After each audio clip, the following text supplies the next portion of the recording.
হামের বিষয়টা কিন্তু শুরু হয়েছে রাজশাহীতে মন্ত্রীর একটা ভিজিটকে কেন্দ্র করে, কিন্তু হামের প্রাদুর্ভাব শুরু হয়েছে আরও আগে থেকে। সেটা কিন্তু আমলে নেওয়া হয়নি। রাজশাহীর ঘটনারও এক সপ্তাহ আগে আমাকে হৃদরোগ হাসপাতালের একজন অধ্যাপক বলেছিলেন যে তার শিশু ওয়ার্ডে কার্ডিয়াক প্রবলেম নিয়ে যেসব শিশুরা ভর্তি তাদের ভিতরে একটা বড় অংশ হামে আক্রান্ত, ফলে উনি চিকিৎসা দিতে পারছেন না। এইটা শোনার পরে আমি সোহরাওয়ার্দী হাসপাতালে খবর নেই, সেখানেও একই পরিস্থিতি যে শিশু ওয়ার্ডে হামের বাচ্চারা আছে, এমনকি মিটফোর্ডেও একই অবস্থা ছিল। কিন্তু ওই বিষয়টা তখন পর্যন্ত সরকারের ভেতরে পৌঁছায়নি বা সরকার গুরুত্ব দেয়নি বা আমলে নেয়নি। শুরুটা হলো এইভাবে। এরপরে আমরা যদি দেখি যে এরপরেই যখন সরকার জানতে পেরেছে এবং জাতীয়ভাবে বিষয়টা জানাজানি হলো, তখন কিন্তু ইতিমধ্যে এটার একটা আউটব্রেক, আমরা যেটাকে বলি আউটব্রেক, শুরু হয়ে গেছে। এবং সেটা এমন একটা পর্যায়ে যেটা নিয়ন্ত্রিত পর্যায়ে না।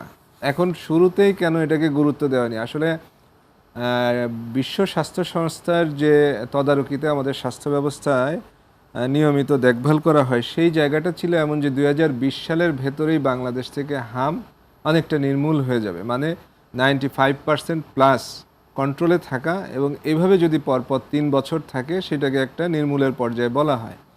কিন্তু 2020 সালে সেটি হয়নি, কারণ ওই সময় কোভিড চলে আসলো, এবং পরবর্তীতে কোভিড নিয়ে 3-4 বছর থাকার পরে এটাকে WHO একটা টার্গেট করেছিল যে বাংলাদেশের যে কমিউনিকেবল ডিজিজের ক্ষেত্রে যে অ্যাচিভমেন্ট, সেটা 2026-এর ভেতরে হাম নির্মূল হয়ে যাবে। আমরা 2026-এর এসে দেখছি যে এটা আউটব্রেক তৈরি হয়েছে।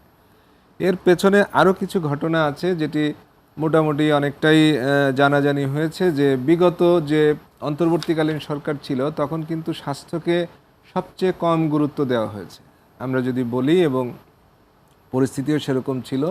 এবং এই জায়গায় যে গুরুত্বহীনতার যে দৃষ্টান্ত তারা স্থাপন করেছে, সেই ক্ষেত্রে মাস ভ্যাকসিনেশন প্রোগ্রাম যেটা চলতো এর আগে, সেটি হয়নি।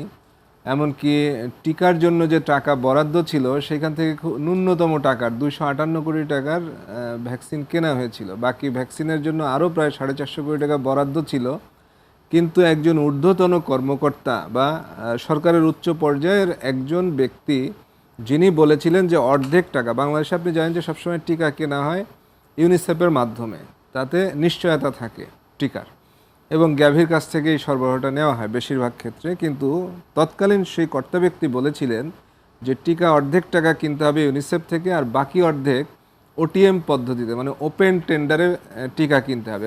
ওটিএম পদ্ধতিটা কেন করা হয়? এইটার সঙ্গে কিন্তু দুর্নীতিটা জড়িত থাকে, যে সরাসরি একজনকে আপনি পছন্দ করলেন, 10 জন টেন্ডার ড্রপ করলো, ওপেন টেন্ডার সিস্টেমে আমরা ওটিএম নিয়ে আলোচনা করব। আসলে একটু জানতে চাই যে এ পর্যন্ত হামে আক্রান্ত হয়ে কতজন মারা গেছেন, আজকে পর্যন্ত কি তথ্য আছে আপনার? সরকারি হিসাবে গভর্নমেন্ট প্রতিদিন যে হিসাব দিচ্ছে তাতে 118 জনের মৃত্যু তারা কনফার্ম করেছে, কিন্তু আমাদের বিভিন্ন প্রতিনিধিদের পাঠানো যে তথ্য তাতে প্রায় 250 মতো মৃত্যু ঘটেছে।